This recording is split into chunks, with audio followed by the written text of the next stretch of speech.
नमस्कार दोस्तों, स्वागत है आप सबका एक बार फिर से मेरे चैनल पर। और कहानी आ चुकी है, कहानी आप लोग सुन रहे हैं। लेकिन ये जो हरकत आप लोगों ने पिछली बार की थी, ये मत कीजिए। ये एक तो चैनल की रेटिंग भी गिराता है और उल्टा फ्यूचर में वीडियो पोस्ट करने में भी इसमें प्रॉब्लम होगी। जो मोनेटाइजेशन का टाइम आएगा तब भी प्रॉब्लम होगी। ये जो सब्सक्राइब करके आप टारगेट मेरा पूरा करते हैं फिर अनसब्सक्राइब कर देते हैं कि अगली बार जब राइटर कहेगी तो हम फिर सब्सक्राइब करेंगे। नहीं, ये गलत तरीका है, ऐसा मत कीजिए। अगर आपको सब्सक्राइब नहीं करना है आप मत कीजिए। कौन सा मैं वीडियो देना ही बंद कर दूंगी? नहीं करूंगी ना, मैं तो वीडियो पोस्ट करती ही रहूंगी। लेकिन थोड़ा सा आप लोगों के साथ सिर्फ सपोर्ट मांग रही थी। आप लोगों ने किया, अगले दिन फिर अनसब्सक्राइब कर दिया कि एक बार राइटर फिर कहेगी तो हम फिर सब्सक्राइब कर देंगे।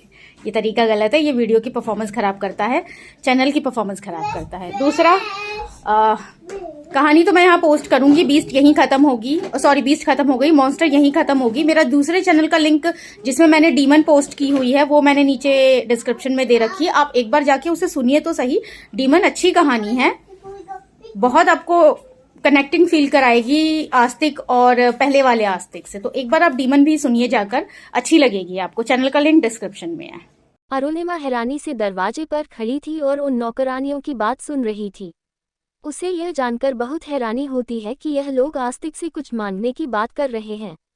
ऐसा नहीं है कि आस्तिक ने अपनी प्रजा के लिए कभी कुछ नहीं किया है या उन्होंने कभी उनकी कोई इच्छा पूरी नहीं की, लेकिन इस तरीके से आस्तिक से कुछ मांगना उसे थोड़ा अजीब लगा।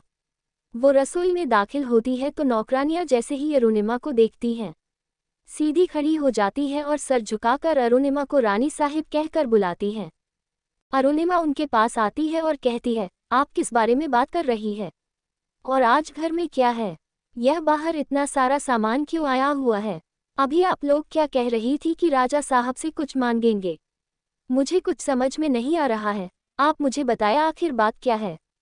नौकरानियां आपस में एक दूसरे को देखती हैं और फिर उनमें से एक कहती है, वह दरअसल रानी साहिबा बात ऐसी है कि आज राजा साहब की मां का जन्मदिन है और आज के दिन राजा साहब से कुछ भी मांगो तो वह जरूर देते हैं। इसीलिए हम लोग अपनी अपनी इच्छाएं एक दूसरे को बता रहे थे, जो पूजा के बाद हम राजा साहब से मांगने वाले हैं। नौकरानियों की बात सुनकर अरुणिमा एक पल के लिए चौंक गई। मतलब कि आज उसकी सास का जन्मदिन है। आस्तिक की मां की तस्वीर अरुणिमा ने उस कमरे में देखी थी, लेकिन कभी आस्तिक से इस बारे में पूछने की हिम्मत नहीं जुटा पाए। पर अरुणिमा ने सोचा कि क्यों ना वह अमृता ताई से इस बारे में बात करे, वह उन्हें इस बारे में जरूर कुछ बता सकती है। अरुणिमा हैरानी से उन लोगों को देखकर कहती है, क्या आप लोग सच कह रहे हैं? आज के दिन राजा साहब से कुछ भी मांगो तो वह देते हैं, मना नहीं करते हैं? वह सारी नौकरानियां हाँ में सर हिलाती है। अरुणिमा कुछ सोचते हुए उनसे कहती है, ठीक है आप लोग अपना काम कीजिए। अरुणिमा आस्तिक के लिए काफी बनाते हुए यही सोच रही थी, अगर ये लोग सही कह रही है तो राजा साहब आज सबकी इच्छा पूरी करते हैं। क्योंकि आज उनकी मां का जन्मदिन है इसीलिए वह किसी को मना नहीं करते हैं, तो वह मुझे भी मना नहीं करेंगे। अगर मैंने उनसे सवाल किया कि वह क्यों मेरे साथ ऐसा करते हैं, क्यों मुझे इतना टॉर्चर करते हैं, मैंने उनका क्या बिगाड़ा है जो वह मेरे साथ ऐसा व्यवहार करते हैं? हर रात वह मुझे क्यों जलील करते हैं और उन्हें कैसे सपने आते हैं जो वह इतनी बुरी तरीके से चिल्लाते हैं? मैं राजा साहब से अपने सारे सवालों के जवाब मांगूंगी और अगर ये लोग सही कह रही हैं तो राजा साहब को मेरे सारे सवालों के जवाब देने पड़ेंगे।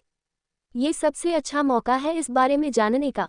अरुणिमा ने अपना मन बना लिया था कि आज वह आस्तिक से इस बारे में पूछकर ही रहेगी। आस्तिक के लिए काफी बनाती है और फिर उसके लिए नाश्ते की तैयारी करती है। महल के बाहर आकर एक कार खड़ी होती है और उसमें से पृथ्वी बाहर आता है। दरअसल 2 दिन पहले ही उसे पता चल गया था कि मां के जन्मदिन की पूजा इस बार सुबह ही रखी गई है, इसीलिए उसे जल्द से जल्द वापस आना था। पृथ्वी को वापस आया देख सब बहुत खुश थे। प्रणाली और कीर्ति पृथ्वी से मिलकर बहुत खुश हुए। आस्तिक को भी पृथ्वी के आने की खबर मिल गई थी। वह नीचे आते हुए पृथ्वी से मिलता है और उसे जल्दी तैयार होने के लिए कहता है। पूजा की लगभग सारी तैयारियां हो गई थी। आस्तिक पूजा की तैयारी खुद अपने हाथों से चेक कर रहा था। सारे सेवक पूजा का सामान एक जगह इकट्ठा करते हुए रख रहे थे। पंडित जी रास्ते में थे, उन्हें किसी कारण से आने में देर हो रही थी, लेकिन वह जल्दी पहुंचने वाले थे। आस्तिक पूजा के सामान को देखते हुए अपने मन में कहता है, आज मां का जन्मदिन है। आज का दिन मेरे लिए हर साल किसी त्योहार की तरह होता है, हो भी क्यों नहीं, आज मेरी मां इस दुनिया में आई थी, इसलिए आज के दिन मैं हर किसी के मन की एक इच्छा पूरी करता हूँ। आज के दिन कोई भी मुझसे कुछ मांगता है तो मैं उसे मना नहीं करता हूँ। मेरी माँ की आत्मा की शांति के लिए मैं हर साल ये पूजा करता हूँ। और जब भी पूजा हो रही होती है तो मुझे ऐसा लगता है कि मेरी माँ का आशीर्वाद हमेशा मेरे साथ है और उनका प्यार हमेशा मेरे साथ है। आस्तिक ने इस पूजा में प्रणाली के ससुराल वालों को भी बुलाया था। पूजा की लगभग सारी तैयारियां हो गई थी, लेकिन आस्तिक बस इस समय घर के कपड़ों में खड़ा था। एक बार सारी व्यवस्था देखने के बाद आस्तिक अपने कमरे की तरफ जाता है ताकि वह जल्दी से जल्दी तैयार हो सके। आस्तिक अपने कमरे का दरवाजा खोलकर अंदर जाता है तो एक पल के लिए चौंक जाता है क्योंकि अरुणिमा सिर्फ ब्लाउज और सेपर में खड़ी थी। वह एक शिफॉन की साड़ी पहनने की कोशिश कर रही थी। अरुणिमा ने अब तक जो भी साड़ी पहनी थी वह सब कॉटन की थी, लेकिन आज पहली बार शिफॉन की साड़ी पहनने में अरुणिमा को बहुत ज्यादा मुश्किलों का सामना करना पड़ रहा है। अरुणिमा जब दरवाजा खुलते हुए उस तरफ देखती है तो वह हैरान रह जाती है। अपने सामने आस्तिक को देखकर अरुणिमा जल्दी से साड़ी को अपने सीने से लगाती है और आस्तिक की तरफ पीठ करके खड़ी हो जाती है। आस्तिक देख सकता था अरुणिमा के पेट में भी जख्मों के कुछ पुराने निशान हैं। उसके बाल जो उसने एक क्लिप के सहारे कवर किए हुए थे और उसमें से पानी की कुछ बूंदें उसके शरीर पर गिर रही थी, ये दृश्य आस्तिक को अपनी तरफ अट्रैक्ट कर रहा था। आस्तिक के कदम अपने आप अरुणिमा की तरफ बढ़ गए थे। उसके हाथ अरुणिमा की उसे पतली कमर को छूने के लिए मचल रहे थे। जाहिर सी बात है 2 हफ्ते होने को आए थे आस्तिक अरुणिमा के पास नहीं गया था। दरअसल जब अरुणिमा की मां ने उसे अपनाने से मना कर दिया था तो आस्तिक अरुणिमा का हाल अच्छी तरह से समझ सकता था। जब दुनिया वालों के हाथों ठुकराए जाते हैं तो इंसान अंदर से कैसे टूट जाता है, आस्तिक ये अच्छी तरह से महसूस कर सकता था। और अरुणिमा के लिए तो उसकी पूरी दुनिया ही उसकी माँ थी और अपनी माँ के हाथों ठुकराए जाने पर अरुणिमा संभल नहीं पाई थी, इसलिए आस्तिक उसे थोड़ा समय देना चाहता था। लेकिन इस वक्त अरुणिमा का ये रूप देखकर आस्तिक खुद पर काबू नहीं रख पा रहा था। वह धीरे से अरुणिमा के पीछे जाता है और उसे पीछे से अपनी बाहों में भर लेता है। अरुणिमा एक पल के लिए कांप जाती है। उसे लगता है कि आस्तिक उसे फिर से मारने वाला है, लेकिन आस्तिक ने उसकी कमर पर अपने हाथों को लपेटे हुए धीरे से उसके कानों में कहा, कुछ नहीं कर रहा हूँ। आस्तिक ने अपने एक हाथ से अरुणिमा के बालों को साइड किया और उसकी गर्दन पर अपने नाक से रगड़ते हुए उसकी मीठी मीठी खुशबू को महसूस करने लगा। लेकिन अरुणिमा आस्तिक के इस बर्ताव से कांपने लगी थी। उसके शरीर में अजीब सी वाइब्रेशन होने लगी थी। आस्तिक ने धीरे से अरुणिमा को देखकर कहा, तुम ठीक तो हो ना? अरुणिमा में थोड़ी सी हिम्मत आ गई, न जाने कहां से आए पर आ गई थी। उसने डरती हुई आवाज में आस्तिक की तरफ चेहरा घुमाकर देखकर कहा, क्या मैं आपसे कुछ पूछ सकती हूँ? आस्तिक अपनी छोटी आंखें करते हुए अरुणिमा को देखने लगा। जाहिर तौर पर उसने अरुणिमा को कोई जवाब नहीं दिया, लेकिन वह अरुणिमा के सवाल का इंतजार कर रहा था। अरुणिमा ने आस्तिक से कहा, क्या ये सच है कि आज आपसे जो कोई भी कुछ भी मांगता है तो आप उसकी वह इच्छा पूरी करते हैं?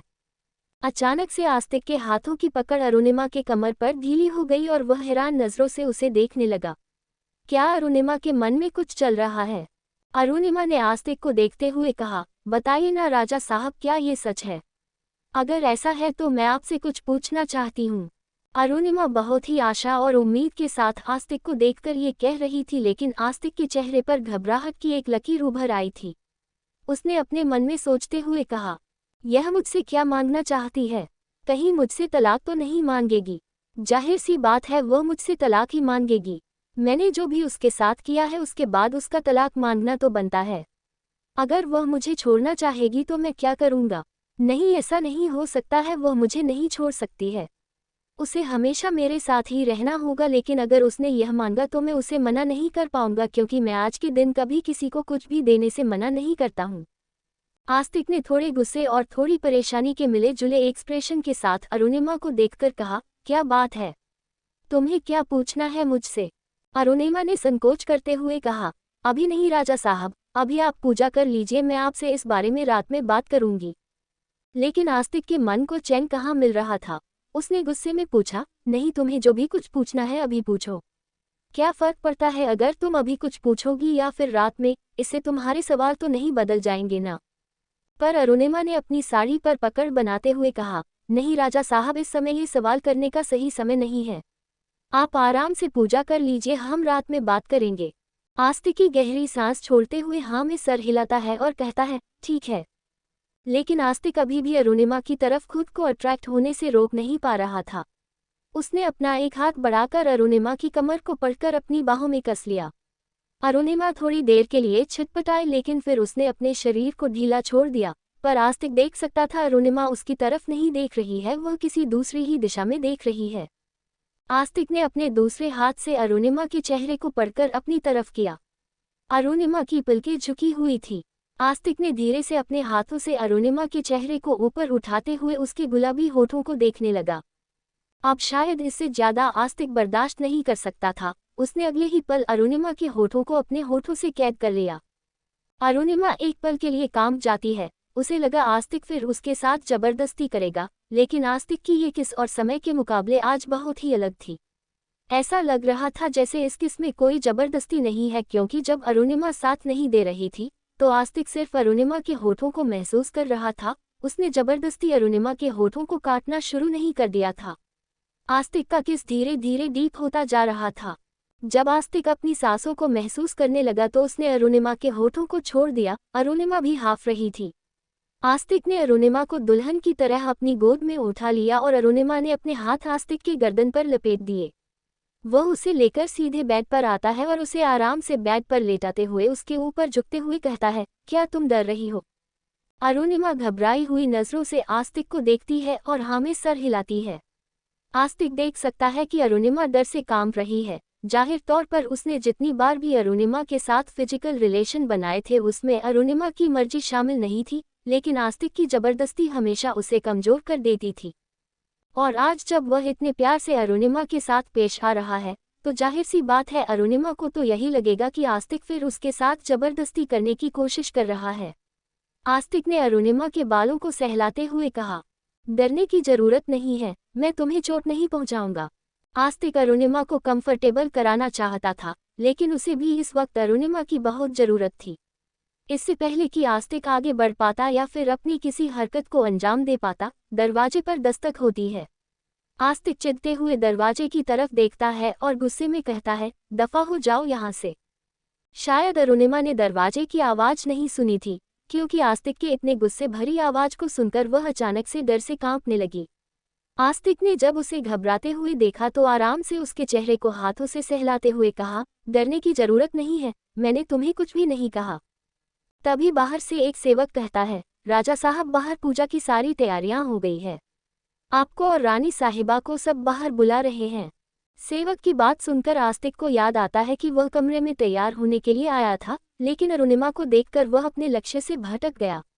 ये लड़की हमेशा उसके दिमाग पर काबू पाने में कामयाब हो जाती है। आस्तिक बेड से उठता है और अरुणिमा को भी उठाते हुए कहता है, जल्दी से तैयार होकर बाहर आ जाओ।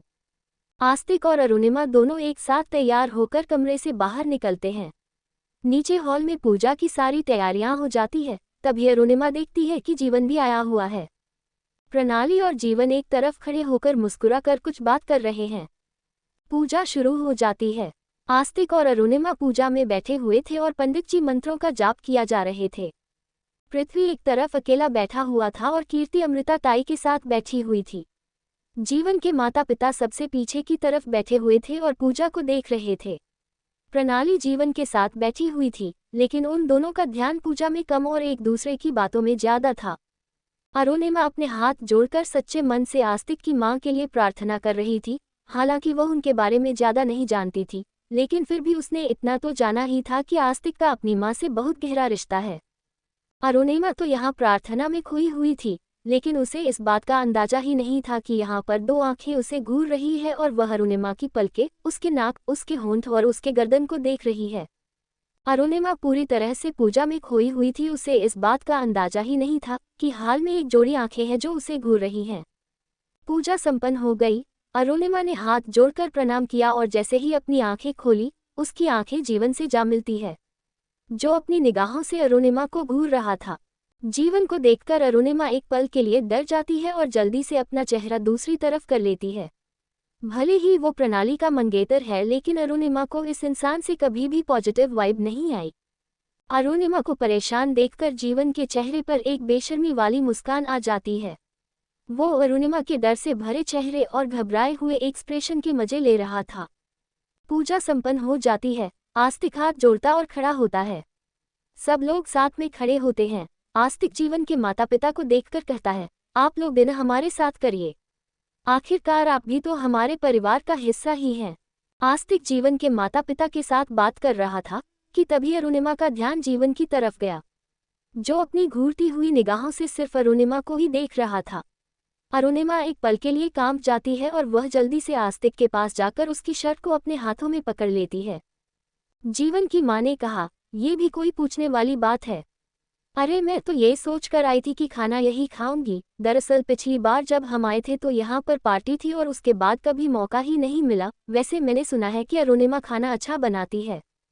इस पर कीर्ति बीच में कूदते हुए कहती है, अच्छा नहीं, बहुत ज़्यादा अच्छा खाना बनाती है। वैसे इस मामले में हम लोग थोड़े लकी हैं क्योंकि अरुणिमा तो बहुत अच्छा खाना बनाती है, लेकिन प्रणाली दीदी को पानी भी उबालना नहीं आता है। इस बात पर सब वहाँ पर हंसने लगते हैं, लेकिन प्रणाली घूरते हुए कीर्ति को देखती है और अपनी आंखें दिखाकर उसे ना में सर हिलाती है। जीवन आगे आता है और प्रणाली के कंधे पर हाथ रखते हुए कहता है, प्रणाली को खाना बनाने की कोई ज़रूरत नहीं है, उसके लिए हमारे घर पर नौकर है। इसका काम बस मुझसे प्यार करना है। लेकिन हाँ, मैंने भाभी जी के खाने की तारीफ बहुत सुनी है और मैं एक बार उनके हाथ के बने खाने को चखना जरूर चाहूँगा। अरुणिमा जीवन की वह वासना से भरी नजरें अपने ऊपर महसूस कर सकती थी।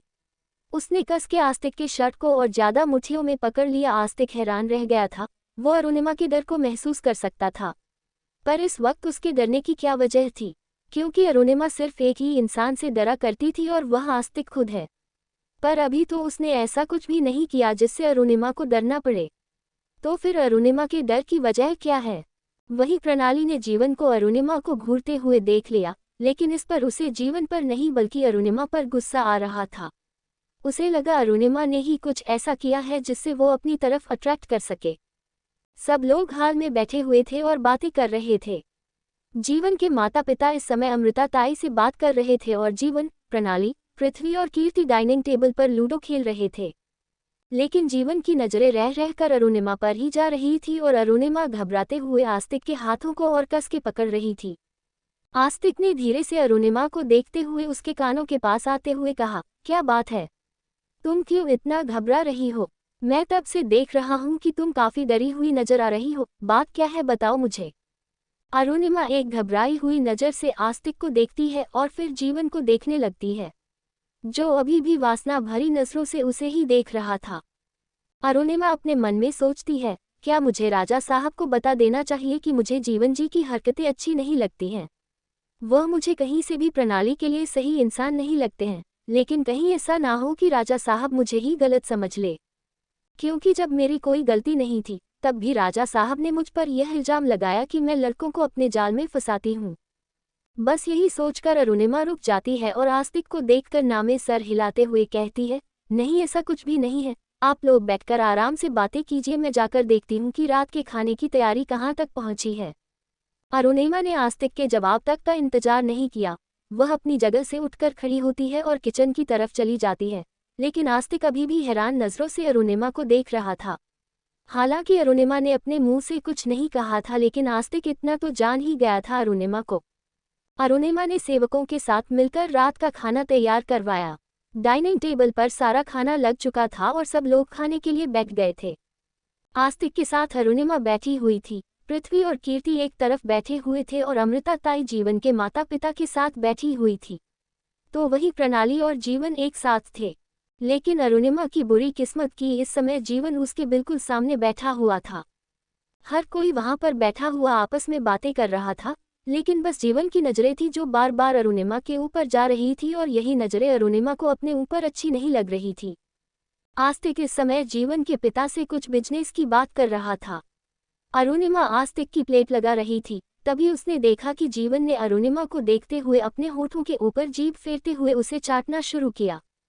जीवन की इस हरकत से अरुणिमा के हाथ अचानक से आस्तिक के हाथों में कस गए। आस्तिक जो जीवन के पिता से बात कर रहा था, वह एक पल के लिए चौंक कर अरुणिमा को देखने लगता है, क्योंकि अरुणिमा ने डर से आस्तिक के हाथों पर नाखून गिराने शुरू कर दिए थे।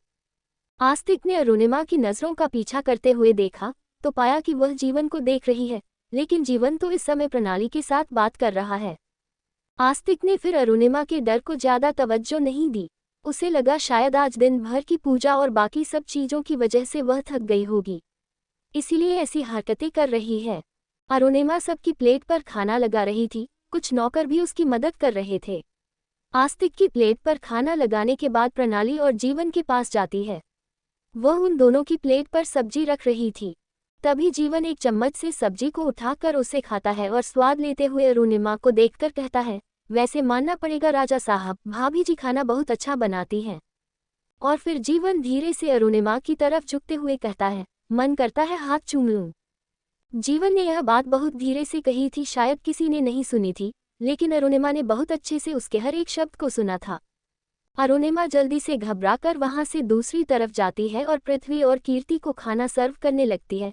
लेकिन जैसे ही प्रणाली ने जीवन को देखा तो उसने पाया कि जीवन अरुणिमा को अजीब निगाहों से घूर रहा है। लेकिन शायद प्रणाली अंधी है। जीवन उसके सामने किसी दूसरी शादीशुदा लड़की को हवस भरी निगाहों से देख रहा है और प्रणाली अपनी आंखें बंद किए हुए सिर्फ अरुणिमा को देखकर गुस्से में मन में कोसती है। ये लड़की अब मेरे जीवन पर डोरे डाल रही है। लगता है उस दिन की सजा भूल गई जब भाई ने इसके मुंह में नमक ठूंस दिया था। मुझे इसके खाने में नमक नहीं मिलाना चाहिए था बल्कि डिटर्जेंट पाउडर मिलाना चाहिए था, ताकि भाई इसे सिर्फ मारे नहीं बल्कि जान से मारते। इसने पहले भी मेरे जीवन पर अपने हुस्न का जादू चलाने की कोशिश की। देखा था मैंने पार्टी में किस तरीके से यह जीवन को देख रही थी। एक बार के लिए तो मुझे ऐसा लगा जैसे जीवन ने इसे देखा है, पर जब मैंने उससे पूछा तो उसने मुझसे कहा कि अरुणिमा ने ही पहले हिंट दिया है। बस उसी दिन से मुझे इस लड़की से नफरत हो गई है। अपने गुस्से के चलते प्रणाली ये तक नहीं देख पा रही थी कि कौन सही है और कौन गलत। अपने गुस्से के चलते ही प्रणाली ने उस दिन अरुणिमा की खीर को खराब कर दिया था और वह जितना अरुणिमा को देखती उसकी नफरत अरुणिमा के लिए उतनी ही बढ़ती जाती। थोड़ी देर बाद सब लोगों ने अपना खाना खत्म करके वापस लिविंग रूम में बैठकर बातें करने का सोचा। अरुणिमा इन सब में शामिल नहीं हुई। उसने ये कहकर मना कर दिया कि उसे रसोई में कुछ काम है, लेकिन दरअसल उसका मकसद बस जीवन से दूर रहना था। अरुणिमा जब रसोई में जाती है तो देखती है एक नौकरानी बर्तन साफ कर रही है। अरुणिमा उन धुले हुए बर्तनों को उठाकर अपनी जगह पर रख रही थी। वह बस किसी भी तरीके से सबके जाने तक रसोई में बिजी रहना चाहती थी। तभी वहां पर प्रणाली की गुस्से भरी आवाज आती है, जो उस नौकरानी से कहती है, तुम निकलो यहाँ से। प्रणाली के ऐसे गुस्से भरी आवाज सुनकर वह नौकरानी और अरुणिमा दोनों घबरा जाती है। नौकरानी जल्दी से अपने हाथ साफ करती है और रसोई से निकल जाती है, लेकिन अरुणिमा अभी भी हैरान नजरों से प्रणाली को देख रही थी। प्रणाली तेज कदमों से अरुणिमा के पास आती है। इससे पहले अरुणिमा कुछ कह पाती या कुछ समझ पाती, प्रणाली अरुणिमा का हाथ पकड़कर मोड़ते हुए उसके पीठ से लगा देती है। अरुणिमा एक तेज कराह के साथ तड़प उठती है। उसके आंसू निकल आए थे। उसने हैरानी से प्रणाली को देखते हुए कहा, प्रणाली क्या कर रही हो? हाथ छोड़ो मेरा, मुझे दर्द हो रहा है। अरुणिमा प्रणाली के हाथों से अपने हाथों को खींचने की कोशिश करती है, लेकिन प्रणाली उसके हाथ छोड़ने को ही तैयार नहीं थी। उसने गुस्से में अरुणिमा को देखते हुए कहा, मेरे एक सवाल का जवाब दो। तुम्हें कितने मर्द चाहिए अपने लिए? क्या भाई तुम्हारी इच्छाओं को पूरा नहीं कर पा रहे हैं या फिर शादी से पहले ही तुम्हारे शौक रहे हैं कई आदमियों को खुश करने का? पहले वह लड़का जिसने शादी के मंडप पर तुमसे प्यार करने का दावा किया था, फिर मेरा भाई और उसके बाद मेरे भाई से तुम्हारा दिल नहीं भरा तो तुमने पृथ्वी को भी अपने जाल में फंसाने की कोशिश की। तुम्हारी वजह से मेरे दोनों भाई आपस में लड़ रहे थे और अब इन सब से भी तुम्हारा मन नहीं भरा तो तुम्हारी नज़र मेरे आदमी के ऊपर है। ये कहते हुए प्रणाली और ज्यादा गुस्से में अरुणिमा का हाथ उसकी पीठ पर मरोड़ने लगी। पहले क्या आस्तिक ने अरुणिमा पर कम इल्जाम लगाए थे, जो अब प्रणाली भी उसमें शामिल हो गई। शायद यह आखिरी सब्र का बंध था जो अरुणिमा बर्दाश्त कर रही थी। उसने एक झटके से प्रणाली को दूर धकेला। प्रणाली संभल नहीं पाई और 2 कदम पीछे हो गई। उसे उम्मीद नहीं थी कि अरुणिमा इस तरीके से उस पर पलटवार करेगी। अरुणिमा अपनी कलाई को सहलाते हुए गुस्से में प्रणाली को देखकर कहती है, मुझ पर इल्जाम लगाने से पहले तुम अपने आदमी को कंट्रोल में करना सीखो, क्योंकि जहां से मैं देख पा रही हूं तुम मुझे उसके प्यार में अंधी ही नहीं, गूंगी और बहरी भी नजर आ रही हो। क्या तुम्हें दिखाई नहीं देता है वह आदमी मुझ पर गंदी नजर रखे हुए हैं? लेकिन प्रणाली गुस्से में चिल्लाते हुए कहती है, उसकी कोई गलती नहीं है। तुम ही ने उसे अपनी तरफ आकर्षित किया है। तुम ही उसे गलत इशारे दे रही थी। तुमने पहले भी मर्दों को अपने जाल में फंसाया हुआ है। मैं सोच रही हूँ कि मेरा भाई तुम्हें किस तरीके से बर्दाश्त कर रहा है। इससे पहले कि अरुणिमा कुछ कह पाती या फिर प्रणाली कुछ और कह पाती तभी वहां पर एक आदमी की दमदार आवाज आती है, प्रणाली। प्रणाली और अरुणिमा दोनों चौंक जाती है और एक साथ पीछे पलट कर देखती है दरवाजे पर जीवन खड़ा था। जीवन को देखकर प्रणाली अपने चेहरे के एक्सप्रेशन बदलती है और मुस्कुराते हुए उसे देखने लगती है, लेकिन अरुणिमा घबराते हुए अपनी साड़ी के आंचल को पकड़ लेती है। प्रणाली मुस्कुराते हुए जीवन को देखकर कहती है, जीवन तुम्हें किचन में आने की क्या जरूरत थी? कुछ चाहिए था तो नौकर को कह देते। जीवन अंदर आता है और प्रणाली और अरुणिमा के बीच में आकर खड़ा होते हुए वह एक नज़र पहले अरुणिमा को देखता है जो डरी हुई नज़रों से जमीन को देख रही थी, लेकिन जीवन की तरफ नजरें उठाकर तक नहीं देखी उसने। जीवन के चेहरे पर एक मिस्टीरियस मुस्कान आ जाती है, पर उसने प्रणाली को देखते हुए कहा, वह हम लोग निकल रहे थे तो मम्मी पापा तुमसे मिलना चाहते हैं। प्रणाली मुस्कुराते हुए जीवन का हाथ पकड़ती है और कहती है, अच्छा तुम लोग निकल रहे हो, ठीक है चलो मैं चलकर मम्मी पापा से मिल लेती हूँ। प्रणाली इस समय नॉर्मल बिहेव कर रही थी। उसे देखकर ये लग ही नहीं रहा था कि अभी थोड़ी देर पहले ही वह अरुणिमा के सामने इतने गुस्से में आग बबूला होकर बात कर रही थी। प्रणाली जीवन को किचन से खींचते हुए बाहर की तरफ ले जा रही थी और जीवन की एक नज़र सिर्फ अरुणिमा के ऊपर बनी हुई थी। लेकिन जब प्रणाली ने जीवन को अरुणिमा को देखते हुए पाया तो अपनी गुस्से भरी नज़र से अरुणिमा को देखने लगी। उसका मन कर रहा था कि अभी के अभी अरुणिमा की जान ले ले, लेकिन उसने जीवन को खींचते हुए रसोई से बाहर ले जाने में ज्यादा जोर दिया। जीवन प्रणाली के साथ जा तो रहा था, लेकिन वह अपनी नज़रों से अरुणिमा को स्कैन कर रहा था। जैसे ही वह दोनों रसोई के बाहर गए अरुणिमा ने एक चैन की सांस ली।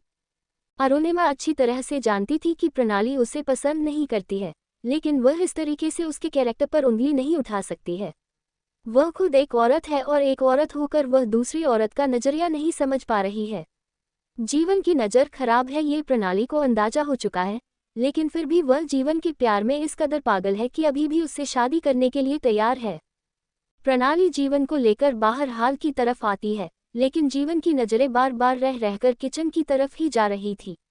इससे पहले कि प्रणाली जीवन को घर से बाहर लेकर आती, जीवन ने प्रणाली का हाथ पकड़कर उसे रोकते हुए कहा, अरे प्रणाली मेरी बात सुनो ना।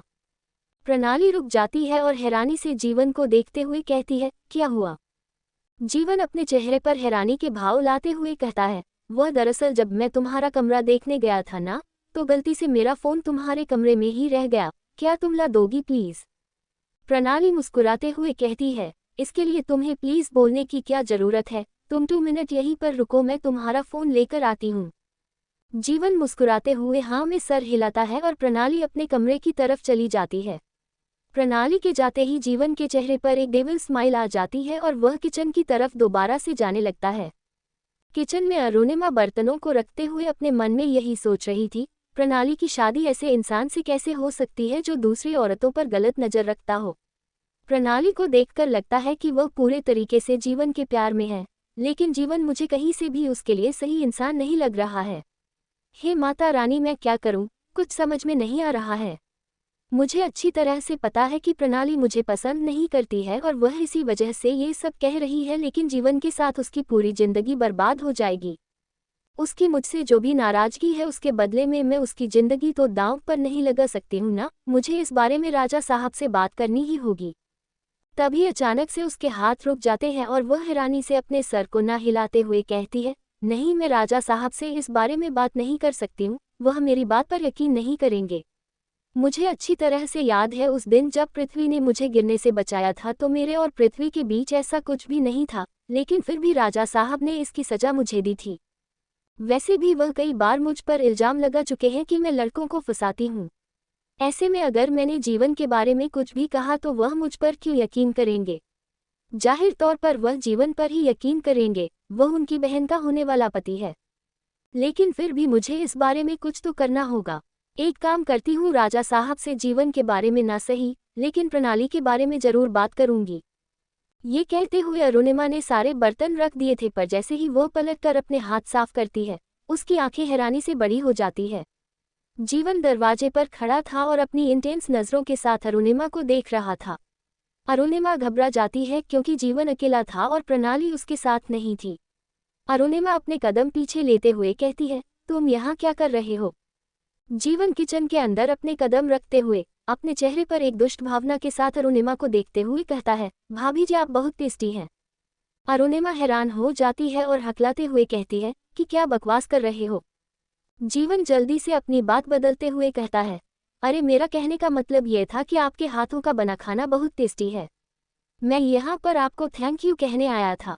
अरुणिमा घबराहट के मारे एक एक कदम पीछे जाते हुए कहती है, तुम्हें थैंक यू कहने की जरूरत नहीं है। और प्रणाली कहाँ है? वह तुम्हारे साथ क्यों नहीं है? तुम जाओ यहाँ से। लेकिन जीवन कहाँ जाने वाला था?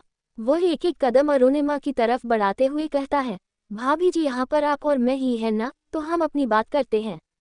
आप कहाँ से प्रणाली को बीच में लेकर आ गई है? वैसे मानना पड़ेगा शादी के बाद भी आपने अपने आप को बहुत ही मेंटेन करके रखा हुआ है। अरुणिमा के चेहरे पर वैसे तो घबराहट थी, लेकिन फिर भी उसने गुस्से में जीवन से कहा, क्या बदतमीजी है ये? तुम जाओ यहाँ से वरना मैं शोर मचाऊंगी। पर जीवन अपने चेहरे पर डेविल स्माइल रखते हुए धीरे धीरे अरुणिमा की तरफ बढ़ते हुए कहता है, अरे भाभी जी आप तो नाराज हो गई। मैं कहाँ कोई बदतमीजी कर रहा हूँ, बल्कि मैं तो आपसे हंसी मजाक कर रहा हूँ। देखा जाए तो मैं आपकी नंद का होने वाला पति हूँ, इसी नाते हमारा हंसी मजाक का रिश्ता तो बनता ही है ना। अरुणिमा का मन कर रहा था कि जीवन के सर पर कुछ देकर उसका सर फोड़ दे, पर वह इस समय बहुत घबराई हुई भी थी। लेकिन जीवन अपनी हरकतों से बाज नहीं आ रहा था। वह अपने कदम अरुणिमा की तरह बढ़ाए जा रहा था। तभी वहां पर आस्तिक की दमदार आवाज गूंजती है। क्या हो रहा है यहाँ पर? आस्तिक की आवाज सुनकर जीवन के कान खड़े हो जाते हैं और वह जल्दी से अपना हाथ बढ़ाकर टेबल पर रखी हुई पानी की बोतल उठा लेता है। लेकिन आस्तिक को दरवाजे पर देखकर अरुणिमा राहत की सांस लेती है। वह जल्दी से वहां से भागकर आस्तिक के पास आती है और अचानक से उसके सीने से लग जाती है। आस्तिक अरुणिमा को एक हाथ से अपने बाहों में संभालता है और अपनी तीखी निगाहें जीवन के ऊपर रखते हुए कहता है, तुम यहाँ क्या कर रहे हो? जीवन को पता चल गया था कि आस्तिक को उस पर शक हो रहा है, इसलिए उसने जल्दी से पानी का ढक्कन खोलते हुए कहा, राजा साहब मैं यहाँ पानी पीने आया, लेकिन भाभी जी को देखा तो वह एक कॉकरोच को देखकर डर रही थी, तो मैं बस उनकी मदद कर रहा था। जीवन ने कह तो दिया था, लेकिन आस्तिक के एक्सप्रेशन कहीं से भी जीवन पर यकीन करने वाले नजर नहीं आ रहे थे। उसने अरुणिमा की बाहों को सहलाते हुए कहा, क्या बात है, तुम एक कॉकरोच से इतना क्यों डर गई? लेकिन अरुणिमा इतनी डरी हुई थी कि उसे कुछ कहा ही नहीं जा रहा था। आस्तिक अरुणिमा का डर देख सकता था। उसने धीरे से अरुणिमा को संभालते हुए कहा, ठीक है अब डरने वाली कोई बात नहीं है। मैं नौकरों से कह दूंगा वह किचन की अच्छी तरह से सफाई कर देंगे, फिर कभी यहाँ पर कोई कॉकरोच नजर नहीं आएगा। अरुणिमा ने धीरे से आस्तिक से अलग होते हुए उसे देखा। वह सच में आस्तिक को जीवन के बारे में बताना चाहती थी, लेकिन उसे लगा कि आस्तिक उस पर यकीन नहीं करेगा और उसकी बहन के होने वाले पति के बारे में गलत शब्द बोलने पर उसको ही सजा देगा। अरुणिमा ने धीरे से हाँ में सर हिलाया और कहा, मुझे कमरे में जाना है, कुछ काम याद आ गया। उसके बाद अरुणिमा 1 मिनट और वहां नहीं रुकती है और सीधे अपने कमरे की तरफ दौड़ लगा देती है। लेकिन आस्तिक उसे हैरानी से जाता हुआ देखता रह जाता है। जीवन ने भी यह सारा मामला देखा तो उसे हैरानी हुई कि अरुणिमा ने उसके खिलाफ कुछ भी नहीं कहा। जीवन ने इसी बात को अपनी जीत समझ ली। अरुणिमा के जाने के बाद आस्तिक ने जीवन की तरफ देखते हुए कहा, अगर तुम्हारी प्यास बुझ गई हो तो बाहर आओ, सब तुम्हारा इंतजार कर रहे हैं और प्रणाली भी तुम्हें ढूंढ रही है। जीवन हाँ में सर हिलाते हुए कहता है, जी राजा साहब मैं बस अभी यह पानी की बोतल रख कर आता हूँ, आप आगे चलिए। आस्तिक ने घूरती हुई नज़र से जीवन को देखा और उसके बाद वह किचन से चला गया। उसके जाते ही जीवन ने गहरी सांस ली और अब उसने सच में पानी पिया था, क्योंकि एक पल के लिए उसे लगा कि वह पकड़ा गया है और आस्तिक की सजा के बारे में वह अच्छी तरह से जानता था। जीवन किचन से निकलने के लिए अपने कदम आगे ही बढ़ाता है कि तभी उसके पैरों के नीचे कुछ आ जाता है। वह हैरानी से नीचे देखता है, तभी उसकी आंखों में एक चमक आ जाती है। वह अपने पंजों के बल नीचे बैठता है और जमीन पर पड़ी अरुणिमा की उस पायल को उठा लेता है, जो अरुणिमा के किचन से भागते वक्त उसके पैरों से गिर गई थी। जीवन अपनी आंखों में वासना लिए उस पायल को देखता है और फिर उसे सूंघते हुए कहता है, भाभी जी भाभी जी भाभी जी। अब क्या बताऊं मैं आपको, जब से मैंने आपको देखा है सिर्फ आप ही के बारे में सोचता हूँ। आपका वह छोटा सा मासूम चेहरा और वह खूबसूरत सा बदन मुझे रातों में सोने नहीं देता है। मैं हर रात आपको अपने सपने में देखता हूँ और हर दिन आपको पाने की उम्मीद करता हूँ। जीवन ये कहते हुए किसी साइको की तरह प्रतीत हो रहा था। तभी उसके जहन में आस्तिक का ख्याल आता है और उसके चेहरे पर गुस्सा आ जाता है। वह गुस्से में कहता है, आप कितनी नाजुक सी और भोली सी है भाभी जी, और वह आस्तिक आपके सामने एक मजबूत पहाड़ की तरह है। कैसे झेलती है आप हर रात उस आदमी को।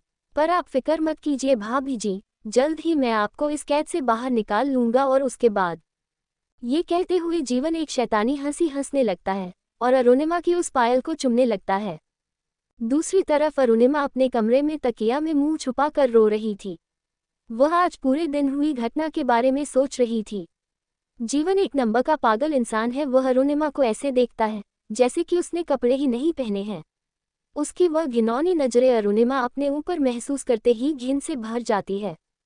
अरुणिमा सुबकते हुए कहती है, मैं क्या करूं माता रानी, कैसे इस दुविधा से निकलूं। वह आदमी कहीं से भी प्रणाली के लिए सही इंसान नहीं है, लेकिन प्रणाली जिस तरीके से उसके साथ रहती है, मुझे ऐसा लगता है कि प्रणाली उससे बहुत प्यार करती है। अगर मैंने उसके खिलाफ कुछ भी कहा तो प्रणाली इसका जिम्मेदार मुझे ही मानेगी। वह वैसे भी मुझसे नफरत करती है और अब तो उसकी नफरत का स्तर और बढ़ गया है। उसे लग रहा है कि मैं जीवन पर डोरे डाल रही हूँ, लेकिन ये सच नहीं है। वह आदमी तो मुझे रत्ती भर भी पसंद नहीं है, लेकिन मैं इस मामले में कर भी क्या सकती हूँ। अगर मैं राजा साहब से इस बारे में बात करूंगी तो कहीं वह मुझे ही गलत ना समझ ले। पर अपने बारे में सोचकर मैं प्रणाली की जिंदगी तो खराब नहीं होने दे सकती ना।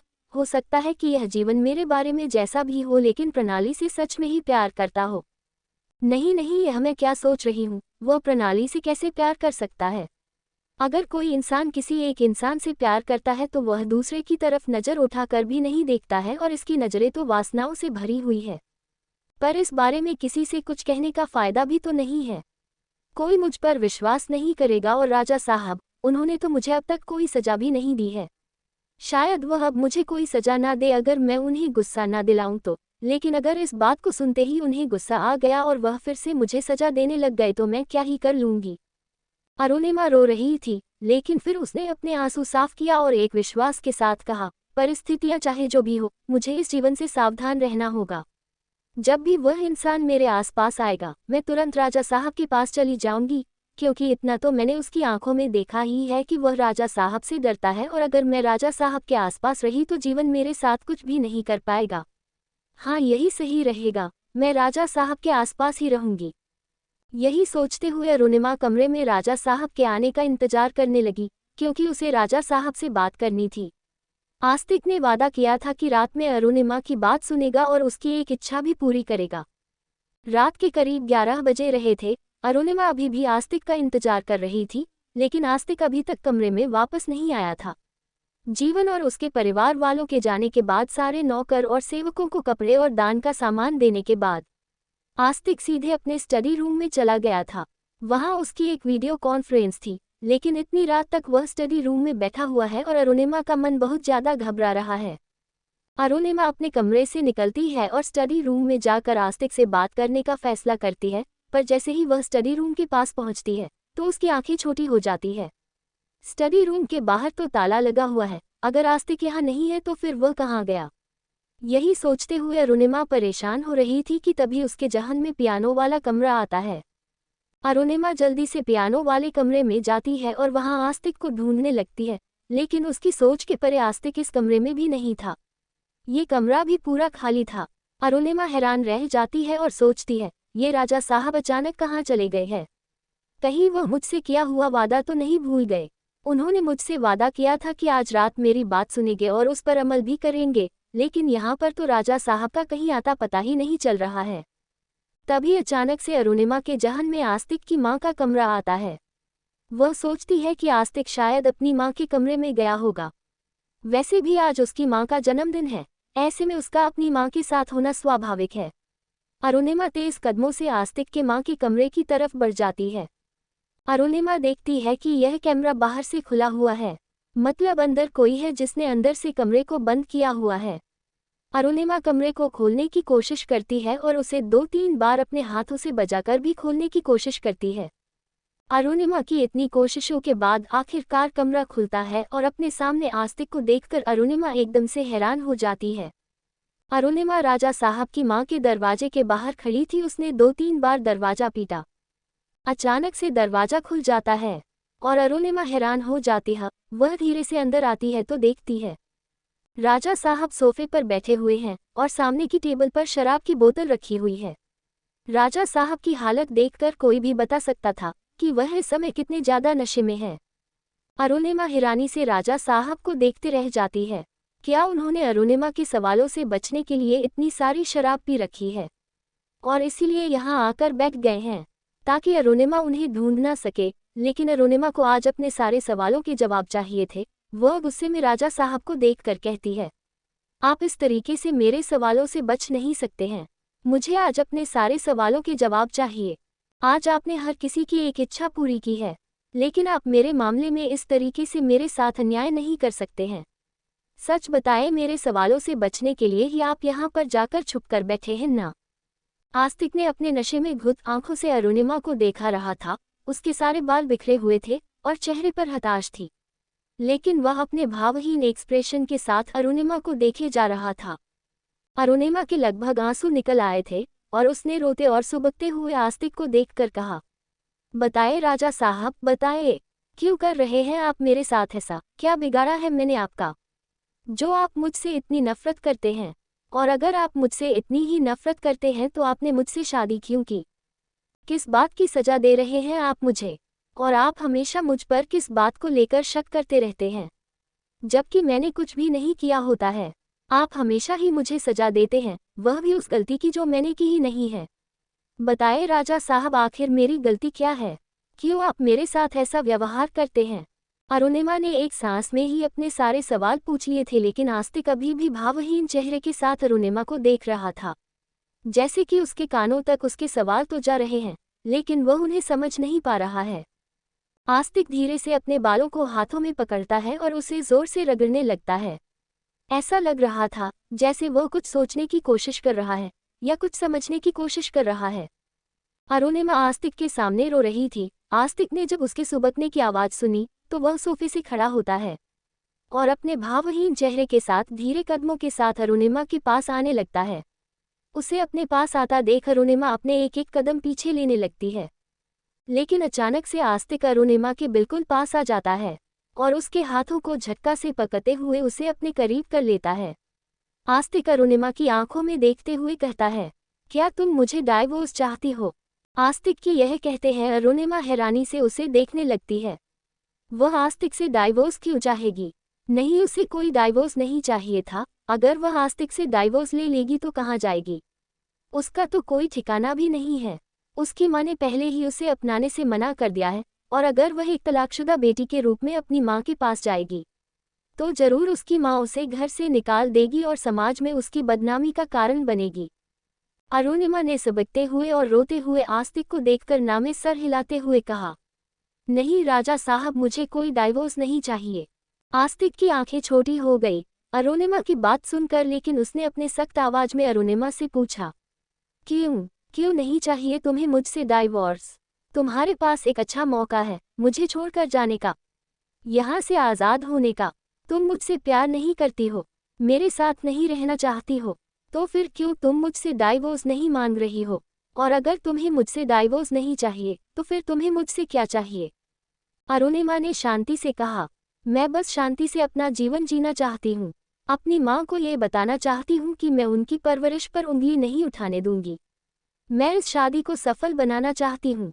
अरुणिमा ने अपनी बात आस्तिक के सामने रख दी, लेकिन आस्तिक सिर्फ अरुणिमा की आंखों में देख रहा था, जो रोने की वजह से इस वक्त लाल हो गई थी। आस्तिक ने अरुणिमा का हाथ छोड़ दिया और एक कदम पीछे होते हुए कहता है, मेरे साथ तुम कभी शांति से नहीं जी पाओगी। तुम्हारी पूरी जिंदगी मेरे साथ रहकर बर्बाद हो जाएगी, क्योंकि मैं इंसान नहीं हूँ, मैं एक मॉन्स्टर हूँ और मेरे अंदर किसी के लिए भी दया, प्यार या प्यार की भावना नहीं है। मुझे जब भी किसी चीज़ पर गुस्सा आएगा तो वह गुस्सा तुम पर निकलेगा, भले ही अपना गुस्सा शांत करने के लिए मुझे तुम्हें किसी भी हद तक प्रताड़ित करना पड़े। तो बताओ, क्या तुम अब भी मेरे साथ इस शादी को सफल बनाना चाहती हो? अरुणिमा हैरानी से आस्तिक को देखते रह जाती है। 2 मिनट तक जब आस्तिक अरुणिमा की तरफ से कोई जवाब नहीं पाता है तो उसके चेहरे पर गुस्सा आ जाता है। वह अरुणिमा को कंधे से पकड़ता है और लगभग उसे हिलाते हुए कहता है, तुम बोल क्यों नहीं रही हो? बताओ, क्या तुम अभी मेरे साथ रहना चाहती हो? क्या तुम मुझे मेरी मॉन्स्टर रूप के साथ अपना सकती हो? अरुणिमा ने रोते हुए कहा, मुझे नहीं पता, मैं बस एक साधारण सी जिंदगी जीना चाहती हूँ। आस्तिक के भाव बदल गए और उसके चेहरे पर एक शांति पसर गई। उसने अपने नशे की हालत में बहकते हुए अरुणिमा को देखते हुए कहा, मुझे पता था कि तुम उसकी जैसी नहीं हो। मुझे पता है कि तुम उसकी जैसी कभी नहीं बन सकती हो। तुम बहुत अच्छी हो, जो बिना किसी मतलब के हर किसी को अपना लेती हो, भले ही सामने वाला तुम्हारे साथ कैसा ही व्यवहार क्यों ना करे। हमेशा ऐसे ही रहना, उसके जैसी बनने की कोशिश मत करना। अरुणिमा हैरानी से आस्तिक को देख रही थी। उसे आस्तिक का कहा एक भी शब्द समझ में नहीं आ रहा था। आस्तिक किसके बारे में बात कर रहा था? कौन है जिसके जैसा अरुणिमा को नहीं बना है? उसने हैरानी आस्तिक को देखते हुए कहा, आप किसके बारे में बात कर रहे हैं? मुझे कुछ समझ में नहीं आ रहा है। अचानक से आस्तिक ने अरुणिमा की कलाई पकड़ ली और उसे अपनी माँ की तरफ करते हुए अपने दूसरे हाथ की उंगली से अपनी माँ की तस्वीर की तरफ इशारा करते हुए अरुणिमा से कहता है, क्या तुम इस तस्वीर को देख रही हो? तुम्हें पता है ये कौन है? अरुणिमा हैरानी से आस्तिक को देख रही थी। उसे समझ ही नहीं आ रहा था कि आस्तिक नशे की हालत में अपनी माँ के बारे में क्या बात कर रहा है। आस्तिक हताशा के साथ अपनी माँ की तस्वीर को देखा है और कहता है, मेरी माँ भी तुम्हारी जैसी ही थी। वह भी बिना किसी स्वार्थ के सबसे प्यार किया करती थी। इन्होंने जिंदगी की हर कठिन परिस्थितियों का सामना किया, लेकिन फिर भी यह बिना किसी मतलब के सबसे प्यार किया करती थी। तुम इन्हीं की तरह हो, जो कितनी भी मुश्किलें क्यों न आ जाए, लोगों के बारे में सोचना बंद करती हो। तुम्हें सबकी परवाह है, बस अपनी नहीं है। अरुणिमा हैरानी से आस्तिक की बातों को सुन रही थी। उसे ये तो पता चल रहा था कि आस्तिक अपनी माँ की बात कर रहा है, लेकिन वह इस तरीके से क्यों बात कर रहा है? आस्तिक ऊपर नशा और ज्यादा हावी हो रहा था और वह लगभग लड़खड़ाते हुए कहता है, मेरी माँ ने उससे भी बहुत प्यार किया था, पर उसे मेरी माँ की प्यार की कदर नहीं थी। तुम ऐसा मत करना, मैं नहीं चाहता कि तुम ऐसी बानो। अरुणिमा हैरानी से आस्तिक को देख रही थी। आस्तिक लगभग जमीन में गिरने वाला था। अरुणिमा ने उसे संभालते हुए कहा, राजा साहब संभालिए खुद को, और आप ये किसके बारे में बात कर रहे हैं? लेकिन आस्तिक नशे में अरुणिमा को पकड़ते हुए कहता है, तुम्हें पता है एक बार उसने कहा था कि। तभी आस्तिक का चेहरा गुस्से से भर जाता है और वह गुस्से में अरुणिमा को देखने लगता है। अरुणिमा एक पल के लिए डर जाती है। जहां वह अब तक आस्तिक को संभालने के लिए आगे आ रही थी, तो वह 2 कदम पीछे होने लगती है, पर आस्तिक ने अरुणिमा की हाथ को पकड़ते हुए उसे वहीं पर रोक दिया और गुस्से में उसे देखते हुए कहने लगा, उसने कहा था कि मेरी माँ उसके प्यार के लायक नहीं है।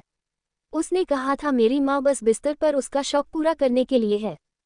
आस्तिक के ये कहते ही अरुणिमा हैरानी से उसे देखने लगती है। ये वही लाइन थी जो आस्तिक ने शादी की पहली रात अरुणिमा से कही थी, और हर बार आस्तिक अरुणिमा को यही एहसास दिलाता है कि वह सिर्फ बिस्तर पर उसका शौक पूरा करने के लिए है।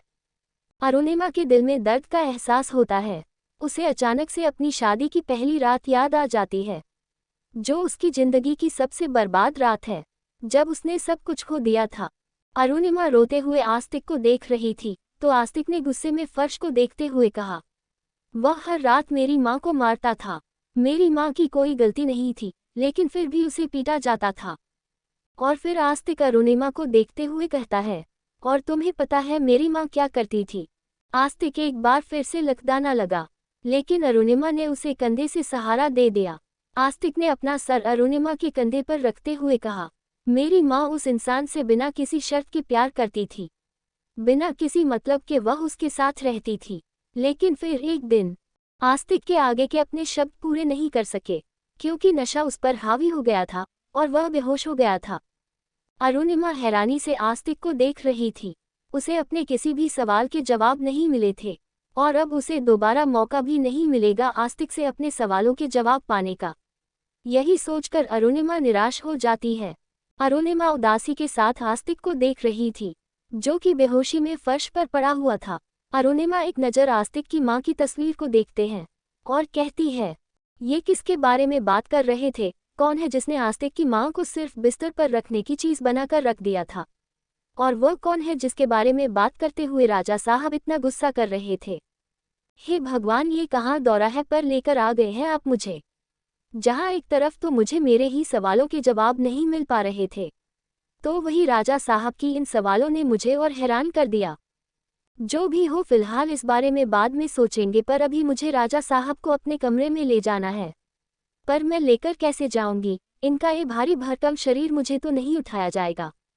अरुणिमा को सोचती है और अपनी जगह से खड़े होकर वह उसे कमरे से बाहर आती है और गैलरी से गुजरने वाले एक सेवक को अपनी मदद के लिए कहती है। वही पृथ्वी अपने कमरे की खिड़की पर खड़ा होकर बाहर शांत मौसम को देख रहा था। वह वापस तो आ गया था, लेकिन उसका मन कहीं ना कहीं अभी भी जाह्नवी को याद कर रहा था। पृथ्वी ने कस के अपनी आंखें बंद की और अपने सर को झटकते हुए कहा, ये बार बार मुझे जाह्नवी की याद क्यों आ रही है? वह चैप्टर बंद हो गया है, मैट्रिक क्लोज हो गया है, जाह्नवी अब यहाँ नहीं है तो क्यों मैं उसे बार बार याद कर रहा हूँ? पृथ्वी खिड़की बंद करता है और वापस बेड पर आकर बैठ जाता है, लेकिन उसका मन अभी भी शांत नहीं हुआ था। उसने अपने टेबल पर रखा हुआ फ़ोन देखा और कुछ सोचती हूँ उसने फ़ोन उठा लिया। उसने कहीं पर फ़ोन किया और जैसे ही सामने से फ़ोन रिसीव होता है, पृथ्वी कहता है, हेलो डॉक्टर शाह, मैं डॉक्टर पृथ्वी बोल रहा हूँ। दरअसल बात ऐसी है कि मैंने आपके हॉस्पिटल में एक पेशेंट शिफ्ट करवाया था, विप वार्ड में। मुझे बस उनकी हेल्थ रिपोर्ट के बारे में जानना था, अब कैसी तबीयत है उनकी? सामने से डॉक्टर शाह बोलते हैं, जी डॉक्टर, पृथ्वी अपने जिस पेशेंट को हमारे विप वार्ड में शिफ्ट करवाया था वह अब वहाँ पर नहीं है। पृथ्वी हैरान हो जाता है और कहता है, नहीं है से आपका क्या मतलब है? पेशेंट तो कोमा में थी ना, तो वहाँ नहीं है तो कहाँ चली गई?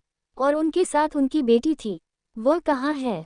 डॉक्टर शाह कहते हैं, दरअसल बात ऐसी है पृथ्वी कि उनकी बेटी अपनी माँ को डिस्चार्ज करवा कर यहाँ से ले गई है। वह कह रही थी कि उनकी माँ की यहाँ पर ठीक तरीके से देखभाल नहीं की जा रही है और उनकी माँ की हालत में कोई सुधार भी नहीं है, इसीलिए वह आज ही अपनी माँ को डिस्चार्ज करवा कर यहाँ से ले गई है। पृथ्वी हैरान रह जाता है डॉक्टर की बात सुनकर। जाह्नवी की माँ की हालत खराब थी और पृथ्वी ने अपनी तरफ से उसकी माँ को सबसे बेस्ट सर्विस प्रोवाइड करवाई थी। ऐसे में जाह्नवी अपनी माँ को वहाँ से क्यों निकलेगी? क्योंकि उसकी माँ की इलाज का सारा खर्चा पृथ्वी हॉस्पिटल फंड से क्लियर करवा रहा था। पृथ्वी ने फ़ोन रख दिया और अपने मन में सोचने लगा, जरूर कुछ गड़बड़ है। जाह्नवी इस तरीके से अपनी माँ को अस्पताल से नहीं निकल सकती है। बात कुछ और है। अगले दिन सुबह सूरज की रोशनी पड़ने से आस्तिक की नींद खुलती है, लेकिन जब वह नींद से जाग रहा होता है तब उसे अपने सीने पर एक भार सा महसूस होता है। उसने धीरे से अपनी आंखें खोलते हुए अपने सीने पर देखा तो उसकी आंखें हैरानी से छोटी हो गई। अरुणिमा उसके सीने पर किसी छोटे बच्चों की तरह अपने चेहरे को रगड़ते हुए सो रही थी। अरुणिमा का वो मासूम सा चेहरा देखकर आस्तिक के चेहरे पर मुस्कान आ गई। वह अरुणिमा के उस प्यारे से चेहरे को निहार रहा था। अरुणिमा के बालों की एक लट बार बार उसके गालों पर जाकर उसकी नींद में खलल डाल रही थी। आस्तिक ने धीरे से अपनी उंगलियों में उन बालों को उलझाते हुए उसके कान के पीछे कर दिया और वह उसके उस मासूम से चेहरे को निहार रहा था। कल रात की बातें आस्तिक के जहन में अचानक से आ जाती है और उसे याद आ जाता है कि किस तरीके से अरुणिमा और वह एक साथ उसकी माँ के कमरे में थे। अरुणिमा ने सच ही कहा था, आस्तिक उसके सवालों से बचने के लिए ही वहां गया हुआ था और उसने जानबूझकर इतनी शराब पी रखी थी ताकि उसे अरुणिमा के सवालों के जवाब न देने पड़े।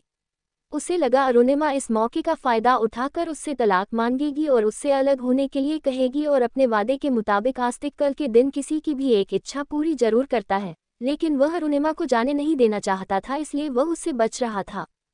लेकिन अरुणिमा ने आस्तिक से तलाक नहीं मांगा और न ही उससे अलग होने की बात कही, लेकिन आस्तिक को पूरी बात याद नहीं आ रही थी क्योंकि नशा उसके ऊपर बुरी तरीके से हावी था।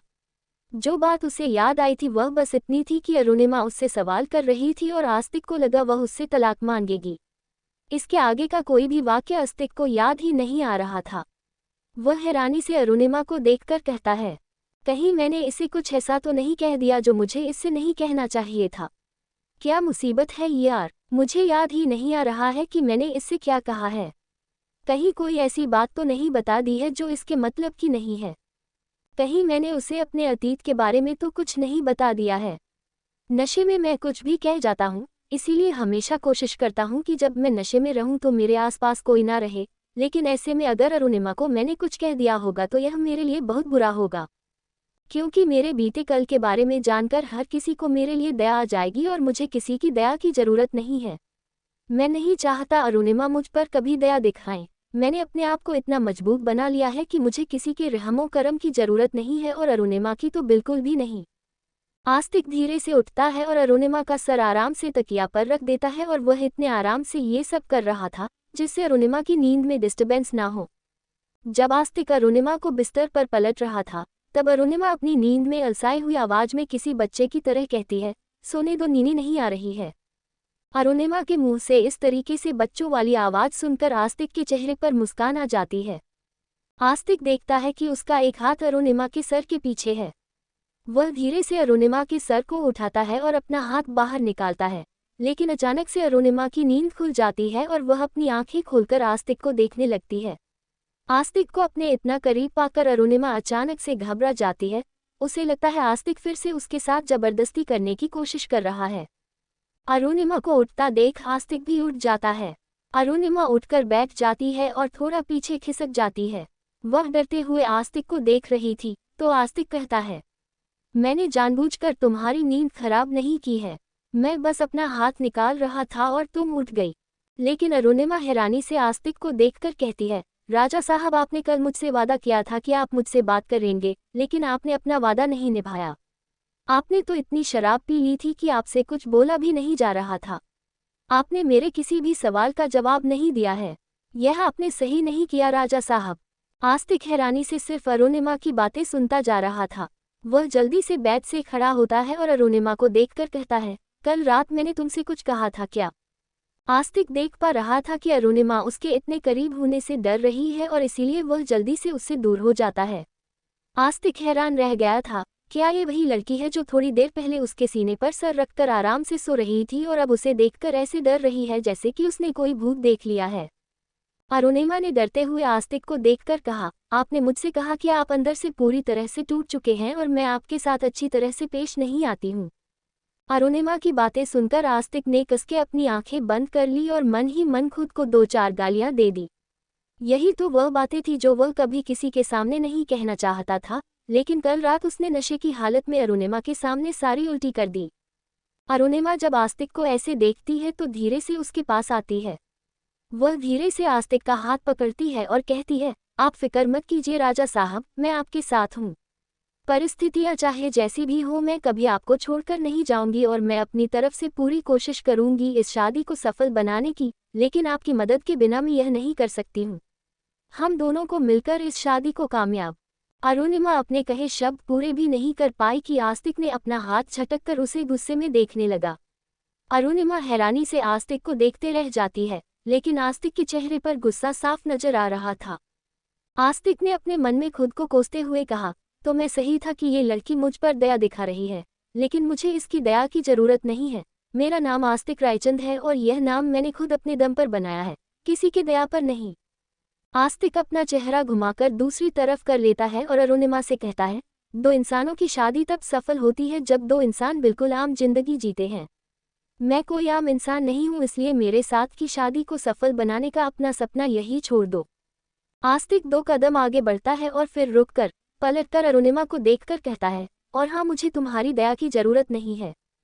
ये कहते हुए आस्तिक बाथरूम की तरफ जाने लगता है, लेकिन शायद अरुणिमा समझ गई थी कि आस्तिक का वह टूटा हुआ अंदर का बच्चा जिसे उसने कल रात देखा था, वह इससे बिल्कुल अलग था और आस्तिक फिर से खुद को उस अंधेरे में कैद करने जा रहा है। अरुणिमा बिस्तर से खड़ी होती है और आस्तिक को बाथरूम की तरफ जाता हुआ देख उसे रोकते हुए कहती है, मुझे पता है न आपको मेरी जरूरत है और न मेरी दया की जरूरत है, लेकिन मैं आप पर दया नहीं दिखा रही हूँ, बल्कि मैं चाहती हूँ कि आप उस सच का सामना करें जो आपने अपनी माँ के जीवन में देखा है। आस्तिक के हाथ जो बाथरूम के हैंडल पर थे वह अचानक से रुक गए और उसकी आंखें हैरानी से बड़ी हो गई। वह गुस्से में पलटकर अरुणिमा को देखने लगता है और अपने मन में कहता है, इसने अभी क्या बकवास की? क्या मैंने इसे कल रात सब कुछ बता दिया? शीट, कहीं मैंने इसे माँ के बारे में तो कुछ नहीं बताया। आस्तिक अपनी आंखें फाड़े अरुणिमा को ही देख रहा था और अपने मन में विचार कर ही रहा था। तभी अरुणिमा आस्तिक के पास आती है और रोते हुए आवाज में कहती है, प्लीज राजा साहब, मेरे लिए जिंदगी इतनी कठिन मत बनाएं। मैं बस शांति से अपनी जिंदगी जीना चाहती हूँ, लेकिन आपका डर हमेशा मेरे मन में रहता है, जिस वजह से मैं सुकून से सांस तक नहीं ले सकती हूँ। अरुणिमा को रोता देख आस्तिक के दिल में चुभन का एहसास होता है। वह अब और इसका सामना नहीं कर सकता था, क्योंकि यह बिल्कुल वैसा ही था जैसे उसकी माँ हर रात के बाद अगली सुबह अपने लिए एक शांतिपूर्ण जीवन के लिए प्रार्थना करती थी। आस्तिक जल्दी से बाथरूम का दरवाजा खोलता है और बाथरूम के अंदर चला जाता है। वह सीधे शावर के नीचे जाता है और शॉवर ऑन करता है। शावर का ठंडा ठंडा पानी उसके सर से होता हुआ पूरे शरीर को भिगो रहा था और इस पानी के बीच में कब उसकी आंखों का पानी मिलते चला गया, उसे पता ही नहीं चला। आस्तिक तैयार होकर अपने ऑफिस चला गया। न तो उसने किसी से बात की और न ही सुबह का नाश्ता किया। अमृता ताई आस्तिक के इस व्यवहार से परेशान हो गई थी, लेकिन आस्तिक ने किसी को सफाई नहीं दी। अमृता ताई ने अरुणिमा से पूछा कि क्या कोई परेशानी है, लेकिन अरुणिमा ने न में है सर हिलाते हुए कहा कि उन्हें बस ऑफिस की थोड़ी सी टेंशन है। लेकिन इन सब के बीच अरुणिमा का ध्यान पृथ्वी के ऊपर गया, जो बेचैनी से इधर उधर टहल रहा था। पृथ्वी अपने हॉस्पिटल नहीं गया और न ही कहीं और गया था, बल्कि वह तो कभी अपने रूम में जाता तो कभी बाहर गार्डन में। उसके मन की बेचैनी खत्म ही नहीं हो रही थी। ऐसा लग रहा था जैसे कि वह कहीं सुकून तलाश कर रहा है। पृथ्वी गार्डन में लगे बेंच पर बैठा हुआ था और अपने दिल में हो रही बेचैनी के बारे में खुद से ही विचार कर रहा था। तभी अरुणिमा पृथ्वी के पास आती है और कहती है, जब सवालों के जवाब खुद से भी नहीं मिलते हैं उसके लिए दूसरों से बात करनी होती है। पृथ्वी हैरानी से अरुणिमा को देखता है और फिर अपनी नज़रें दूसरी तरफ करते हुए कहता है, तुम यहाँ पर? अरुणिमा मुस्कुराते हुए पृथ्वी को देखकर कहती है, यहाँ नहीं तो और कहाँ जाऊंगी? शायद तुम भूल रहे हो ये मेरा भी घर है। पृथ्वी कहता है, नहीं ऐसी कोई बात नहीं है, मैं उस तरीके से नहीं कह रहा था। मेरा कहने का मतलब यह है कि तुम तो मुझसे दूर दूर रहती हो ना, ये सोचकर कि कहीं भाई ने फिर से तुम्हें मेरे साथ देख लिया तो क्या करेंगे। अरुणिमा के चेहरे पर उदासी आ जाती है, लेकिन फिर भी वह हल्की सी मुस्कान अपने चेहरे पर रखते हुए हाँ में सर हिलाकर कहती है, झूठ नहीं कहूंगी कि राजा साहब के लिए मेरे मन में जो डर है वह सच नहीं है। मुझे आज भी डर है कि अगर राजा साहब ने मुझे तुम्हारे साथ देख लिया तो इस बात की मुझे सजा देंगे। पर अपने दोस्त को इतना परेशान देखकर मैं चुप तो नहीं बैठ सकती थी। पृथ्वी हैरानी से अरुणिमा को देखता रह जाता है और कहता है, तुम मुझे अभी भी अपना दोस्त मानती हो, ये जानते हुए भी कि मेरी वजह से भाई ने तुम्हें कितनी बुरी तरह से सजा दी थी। अरुणिमा मुस्कुराती है और हाँ में सर हिलाते हुए कहती है, तुम हमेशा मेरे दोस्त रहोगे। मैं जानती हूँ कि हमें लेकर राजा साहब ने मुझे सजा जरूर दी थी, लेकिन ये बात तो तुम और मैं भी अच्छी तरह से जानते हैं कि उनकी यह सोच कितनी गलत थी। अब एक इंसान अपनी आंखें बंद करके कहता है कि पूरी दुनिया में अंधेरा हो गया है, तो उसके ऐसा कह देने से अंधेरा हो थोड़ी ना जाता है। पृथ्वी अफसोस के साथ अरुणिमा को देखकर कहता है, आई एम सॉरी अरुणिमा, मेरी वजह से तुम्हें इतना कुछ बर्दाश्त करना पड़ा। अरुणिमा भी कहती है, मैं तुम्हारी माफ़ी एक्सेप्ट नहीं करूंगी जब तक तुम मुझे नहीं बताओगे कि तुम इतना परेशान क्यों हो। मैं देख रही हूँ जब से तुम दिल्ली से वापस आए हो तब से ही तुम्हारे चेहरे पर एक अजीब सी बेचैनी है, क्या बात है? पृथ्वी ने अपनी नज़रें चुराते हुए कहा, नहीं ऐसी कोई बात नहीं है। लेकिन अरुणिमा ने पृथ्वी को घूर कर देखते हुए कहा, अपनी दोस्त को नहीं बताओगे?